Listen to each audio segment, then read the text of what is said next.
എന്തുവാടേ ഇത്?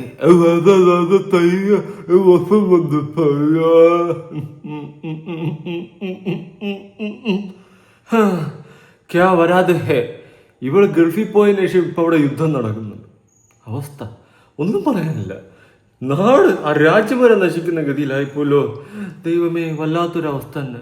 അങ്ങോട്ടൊന്ന് പോയതേ ഓർമ്മയുള്ളൂ. ഇപ്പൊ അവിടെ യുദ്ധമാണ്. ഇപ്പൊ അവിടെ മിസൈലൊക്കെ വീഴുന്നോണ്ടിരിക്കുകയാണ്. ഇതാണ് അവിടുത്തെ അവസ്ഥ. വല്ലാത്ത അവസ്ഥയാണ്. ഞാൻ അതിനെ പറ്റിയിട്ട് 1-2 വീഡിയോസ് ചെയ്തിട്ടുണ്ടായിരുന്നു. ഞാൻ 3 വീഡിയോസ് ചെയ്തു. 4ാമത്തെ ചെയ്യാൻ വേണ്ടി ഇരുന്ന് പിന്നെ വിട്ട്.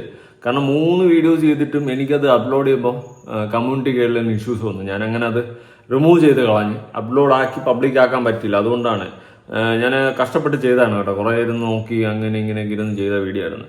അവസാനം അത് കമ്മ്യൂണിറ്റി ഗൈഡ്ലൈൻ ഇഷ്യൂ വന്നതുകൊണ്ട് ഞാൻ പിന്നെ അപ്ലോഡ് ചെയ്തില്ല, പബ്ലിക് ആക്കിയില്ല. പിന്നെ അതങ്ങ് വിട്ട് ഡിലീറ്റ് ചെയ്ത് കളഞ്ഞു. ഓക്കെ, അപ്പോൾ അവിടെ ഇതുപോലത്തെ സാധനങ്ങൾ അവിടെ പോയതിനു ശേഷം അവിടെ യുദ്ധങ്ങളുമായി. അതാണ് അവിടുത്തെ അവസ്ഥ. വീഡിയോ ആദ്യമായി കാണുന്ന ചാനൽ സബ്സ്ക്രൈബ് ചെയ്യാനും വീഡിയോ ലൈക്ക് ചെയ്യാനും ഹൈപ്പ് ചെയ്യാനും മറക്കണ്ട. എന്തായാലും വശമായി പോയാ കാണാം. ആരോ പറഞ്ഞ് പറ്റിച്ചിരിക്കുകയാണ് നിനക്ക് പാടാൻ കഴിവുണ്ടെന്ന്. അതിനുശേഷം പിന്നെ നടന്നത് ചരിത്രം.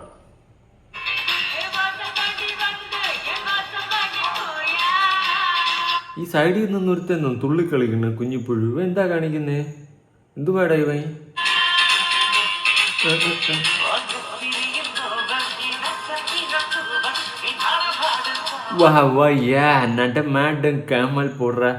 ഞാൻ ആലോചിക്കുന്ന അതല്ലടാ, ഇത്രയും ഗതികെട്ടേനെയൊക്കെ പിടിച്ചിട്ട് ഗാനമേള എന്ന് പറഞ്ഞ് നിർത്തിയിട്ട് ആരടാ ഈ പരിപാടി ഒക്കെ ഉണ്ടാക്കി വെക്കുന്നത്? ഇതാരാ ഇത്? ലുലുവിൻ്റെതും കാണുന്നുണ്ട് ബാക്കിൽ ബോർഡ്, ലുലു ഗോൾഡ്.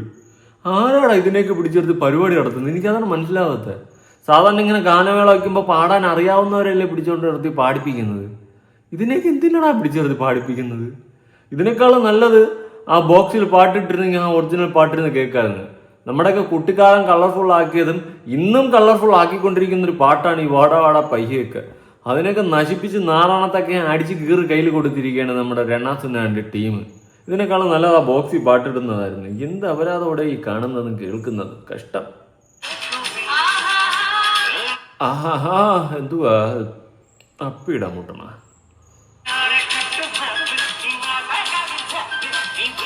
ഇവന്താണ് പറഞ്ഞ? ഇട നേരെ പൊറ കിഴങ്ങ.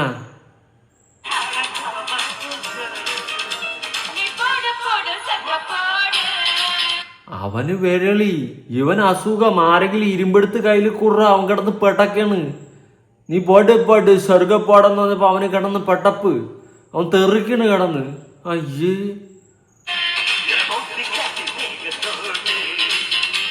ഓ, ഗായകനും ഗായികയും കൂടി ഇവിടെ ഒന്ന് കൊളാക്കും മൊത്തം.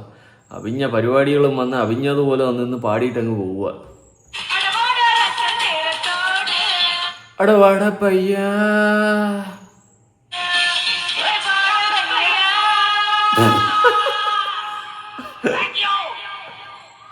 ആരുമില്ലടാ വിളിക്കാനും കൂവാനും. Thank you. ഇവിടെ ഫ്രണ്ടിൽ ആൾക്കാരുണ്ടെങ്കിൽ ഒന്ന് കാണാൻ ഒരു ആഗ്രഹം കൊണ്ടാണ് കേട്ടോ. പാവം ആ ഗിത്താർ വായിക്കണ ചേട്ടൻ നിന്ന് വായിക്കണേ. എന്ത് മത്തങ്ങയൊക്കെടാ ഞാനിത് വായിക്കുന്നതെന്നാണ് അങ്ങേര് ആലോചിക്കുന്നത്.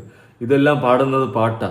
അപ്പൊ യഥാർത്ഥ പാട്ടിന് എന്ത് പറയും? ഇനി ഫയർ ഡാൻസ് ആണെന്ന് തോന്നുന്നു രേണുവിന്റെ. കാണാം.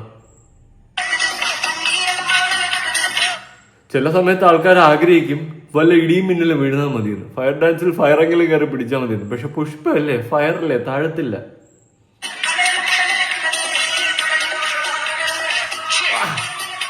എല്ലാത്തിലും ഒരേ കുണ്ടി സ്റ്റെപ്പ്, വേറെ ഒന്നുമില്ല. ഇങ്ങനെ മാവാട്ടം പോലെ. ഇതെന്തുവാ ഇങ്ങനെ ഇത്ര കാട്ടായിരിക്കുന്നത്? ഞാൻ ആട്ടിയിട്ടും ആടുന്നുണ്ടല്ലോ. ശരിയാ.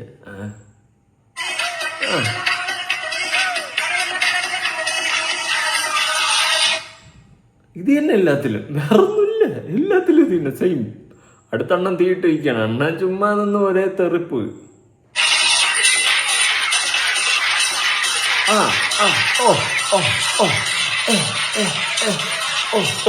ആ പേപ്പറെല്ലാം കൂടി ഇവിടെ തീ പിടിച്ചിരുന്നെങ്കിൽ മതിയായിരുന്നു, നന്നായിരുന്നു. ആ ശല്യം ഒന്ന് തീർന്നിട്ടുമായിരുന്നു.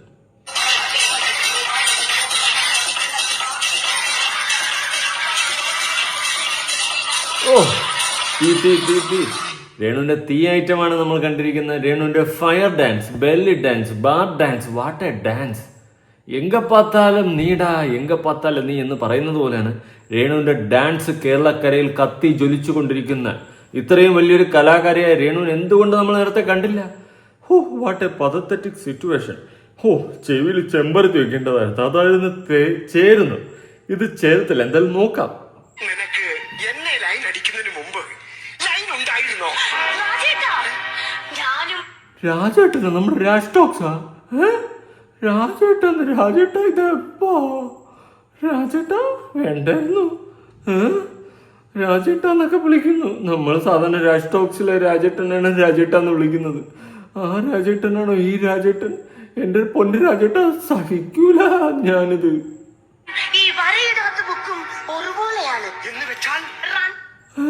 വരയിടാത്ത ബുക്കും രേണുവും ഒരുപോലെ? എന്തുവാ ഇത് ഉദ്ദേശിച്ച്?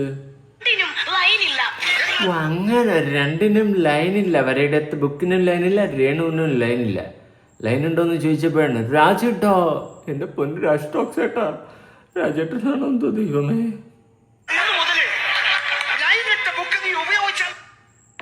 ഓ മതി, ലൈനിട്ട ബുക്ക് മതി. തികഞ്ഞു, എനിക്കിപ്പോ തന്നെ തികഞ്ഞു. ഇനി മൂലക്കുരുവല്ല മുഖക്കുരുവിനെ പറ്റിയിട്ട് പറയുന്നത് നമുക്കൊന്ന് കേട്ടു നോക്കാം.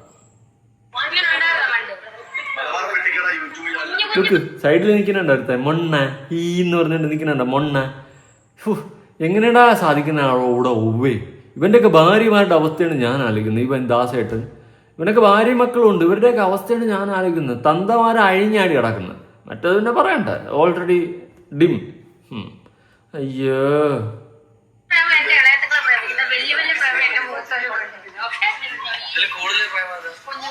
അയ്യോ കൂടുതൽ വേണ്ട.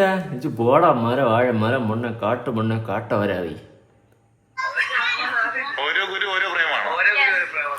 ഓരോ കുരു ഓരോ പ്രേമം. ദാസേട്ടൻ, പ്രജീഷ്, വേറൊരു മൊണ്ണ ഉണ്ടല്ലോ ഇപ്പൊ മുടി വളർത്തി തടി വെളുത്തിയെടുത്ത് അണുങ്ങൾക്ക് അപമാനമായിട്ടുള്ള 3 മൊണ്ണകൾ. ഓരോ കുരു ഓരോ പ്രേമം. ഓരോ കുരു നീ പറ. ഓരോ കുരുവിനും ഓരോ കഥ പറയാനുണ്ടെന്ന്. അപ്പൊ മൂലത്തിലുള്ള ഓരോ കുരുവിനും ഓരോ കഥയായിരിക്കില്ലേ? മനസ്സിലായി. ഞാൻ ഊഹിച്ചു പൂരിപ്പിച്ചു. ഇതിൽ നീ പറഞ്ഞ കഥ അങ്ങോട്ട് മനസ്സിലാക്കാൻ കുറച്ച് ബുദ്ധിമുട്ടായണെങ്കിലും ഞാൻ മനസ്സിലാക്കിയിരിക്കുന്നു.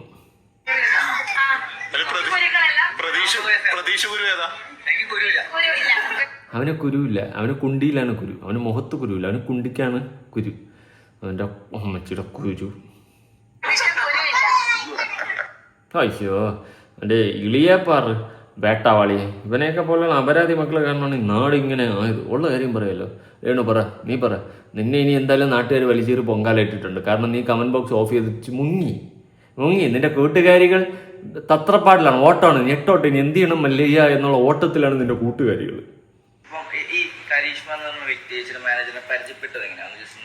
ഞാൻ ഏവിയേഷൻ പഠിച്ച സമയത്തുള്ള പരിചയം.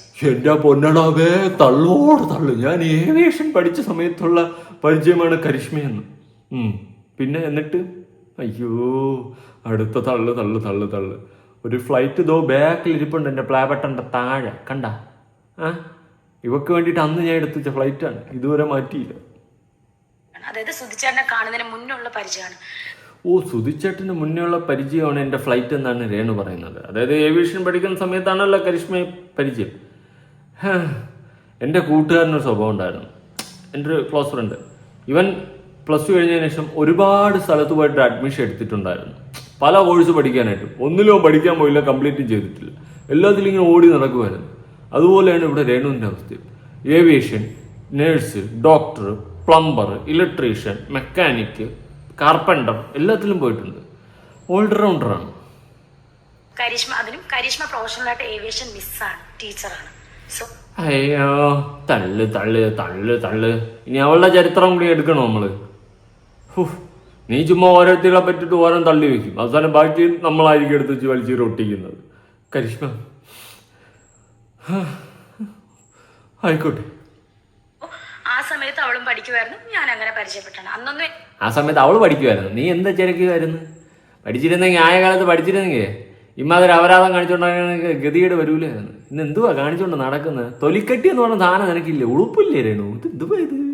എനിക്ക് മാനേജറിന്റെ ആവശ്യമില്ലല്ലോ, ഞാൻ സെലിബ്രിറ്റി അല്ല. അച്ചുടാ, നീയല്ലേ ഇടയ്ക്കിടയ്ക്ക് വിളിച്ചു പറയുന്നത് ഞാനൊരു എലി വരട്ടിയാണ്. ഇപ്പൊ പറയുന്നത് എന്ത്? ഞാൻ എലി വരട്ടി അല്ലെന്നോ? അതെന്തോ അങ്ങനെ? അപ്പം അത് കഴിഞ്ഞിട്ട് ഞാൻ ബിഗ് ബോസിൽ പോയിട്ട് തിരിച്ചു വന്നപ്പം ആണ് എനിക്കൊരു മാനേജറിന്റെ ആവശ്യമുണ്ട്. കാരണം നിങ്ങൾക്കറിയില്ല എന്റെ തിരക്ക്, ഞാൻ എങ്ങനെ മാനേജ് ചെയ്തു. അതെ, നീ എങ്ങനെ മാനേജ് ചെയ്യുന്ന? കുറെ ഓഞ്ഞ ഷോർട്ട് ഫിലിം, കുറെ ഓഞ്ഞ ആൽബം, കുറെ ഓഞ്ഞ ഉദ്ഘാടനം, ഭയങ്കര തിരക്കാ. കഷ്ടം. അല്ല, അതിനാണ് എന്റെ മാനേജറായിട്ട് അവളെ ഞാൻ ഒഫീഷ്യലായിട്ട് മാനേജറായിട്ട് വെച്ചേക്കുന്നത്. അവളാണ് എന്റെ ഒഫീഷ്യൽ മാനേജർ നിനക്ക? എടീ, ആദ്യം നീ ഒഫീഷ്യൽ ആവാൻ നോക്ക്, എന്നിട്ട് അവക്ക് നിനക്ക് വച്ച മാനേജറിനെ ഒഫീഷ്യൽ ആക്ക്. ഒഫീഷ്യൽ മാനേജർ പോലും കോപ്പാണ്. മാനേജർ ഒഫീഷ്യലായിട്ട് എന്റെ മാനേജർ. ഇപ്പൊ ഈ എല്ലാ പ്രോഗ്രാമും അവളാണ് കോർഡിനേറ്റ് ചെയ്യുന്നത്. ഒന്നും പറയാനില്ല. അല്പനൈശ്വര്യം വന്നാൽ വാർത്തരാത്രിയും തീട്ടം വരുത്തിനും, അത് അവൻ്റെ ഒരു ശീലമാണ്. ഇനി രേണുവിന്റെ മറ്റൊരു തള്ളിയിലേക്ക് നമുക്ക് പോവാം. എനിക്ക് ഇപ്പൊ ചെറുപ്പക്കാർ കുറെ പിള്ളേർ കാണിച്ചിട്ടുണ്ട്. ഇത്ര നാളില്ലായിരുന്നു, കുറച്ച് നാളായതേ ഉള്ളൂ ചെറുപ്പക്കാര് നിനക്ക് ഫാൻസ്. അങ്ങനെ ഉണ്ടെങ്കിൽ അത് ബോധമില്ലാത്ത പിള്ളേരായിരിക്കും, വേറെ വല്ല അസുഖം കാണും. സത്യം ഉള്ള കാര്യം പറയും. അല്ലാതെ ചെറുപ്പക്കാർ പിള്ളേർ നിനക്ക് ഫാൻസാണ്, നിനക്ക് ഫാൻസ് ഒക്കെ നിനക്ക് ഇരിക്കണം കിഴ.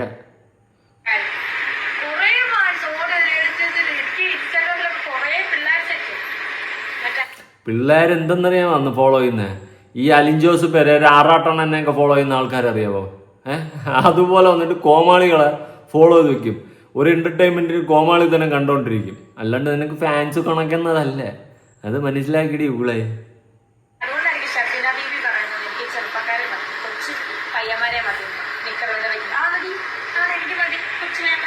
നാണം ഉണ്ടാടി നിനക്ക്? നാണം ഉണ്ടാ നിനക്ക് ഇങ്ങനെ വന്നിട്ട് പബ്ലിക് പ്ലാറ്റ്ഫോമിൽ വിളിച്ച് പറയാൻ?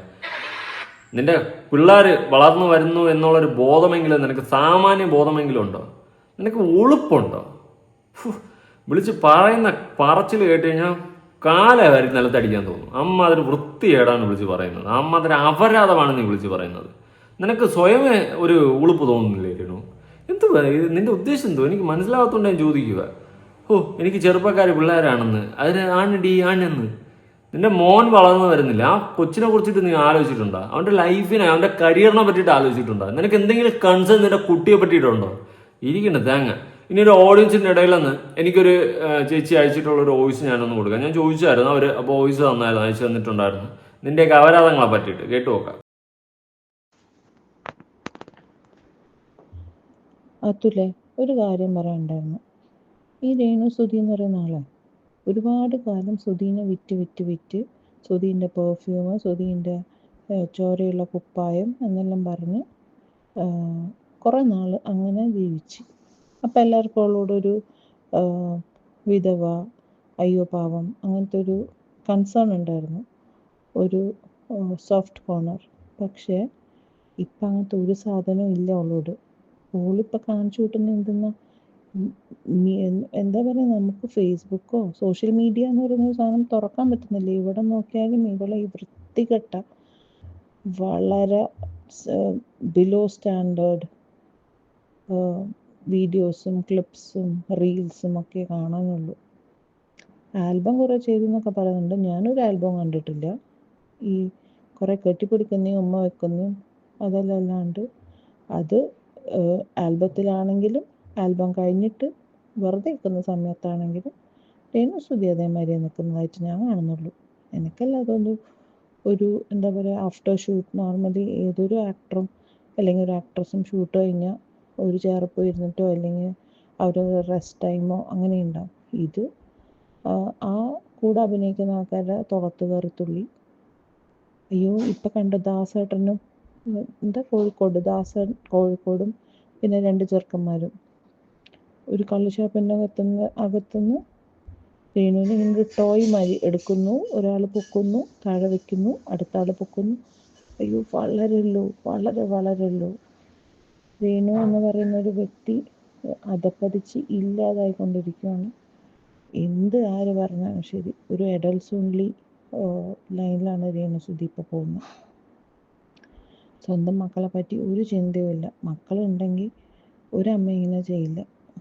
എന്താണെന്ന് വെച്ചാൽ നാളെ മക്കൾ ഇതെല്ലാം കണ്ടിട്ട് ചോദിക്കൂലേ, എന്താ ഇങ്ങനത്തെ കളി കളിക്കുന്നു, മക്കളെ മുന്നിൽ തല ഒളിച്ചടക്കാൻ പറ്റുമോ? എനിക്ക് തോന്നില്ല. വളരെ മോശം, വളരെ അധപ്പതിച്ചു പോയി കഴിക്കുന്നു. പിന്നെ എനിക്ക് തോന്നുന്നു പലരും പറയുന്നത് വെച്ച് ഞാൻ കേൾക്കുന്നത്, എനിക്കറിയില്ല അതിനെ പറ്റിയിട്ടുള്ളത്. ഈ പുറത്ത് പോകുന്നതും അതെല്ലാം വളരെ ലോ എക്സ്പെൻസസിൽ പോകുന്നതല്ലേ. ഓളെ ഒരു ഇൻ്റർവ്യൂവിനോ അല്ലെങ്കിൽ ഒരു ഇനോഗ്രേഷന് വിളിച്ചു കഴിഞ്ഞാൽ വളരെ കുറച്ച് തുച്ഛമായ പൈസ കൊടുത്താൽ മതി. ഇപ്പം ലക്ഷ്മി നക്ഷത്രനെ വിളിക്കുവാണെങ്കിൽ വേറെ ആരെ വിളിക്കുവാണെങ്കിലും വേണ്ട. ഫോർ എക്സാമ്പിൾ അനുമോളെ വിളിച്ചാൽ പോലും അനുമോൾക്ക് കൊടുക്കുന്നതിൻ്റെ 4/1 കൊടുത്താൽ ഇവളെ കിട്ടും. അപ്പം നാച്ചുറലി പിന്നെ അതിൻ്റെ പുറത്ത് ഇപ്പം ഈ സ്വർണ്ണക്കടത്തുണ്ടെന്നും അങ്ങനെയൊക്കെ പറയുന്ന നിൽക്കുന്നുണ്ട്. അറിയില്ല, എന്തെങ്കിലും ഉണ്ടെങ്കിൽ ഇനി കുറച്ചാലും കഴിയുമ്പോൾ അത് പുറത്ത് വരുമായിരിക്കും.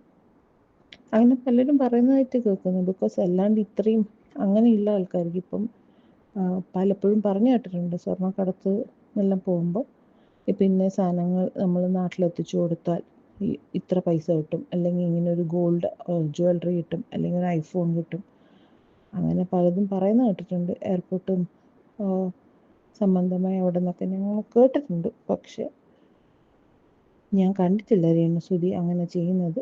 എന്നാലും സാഹചര്യങ്ങൾ വെച്ച് നോക്കുമ്പോൾ അങ്ങനെയായിട്ട് തോന്നുന്നുണ്ട്, ടു ബി വെരി ഫ്രാങ്ക്.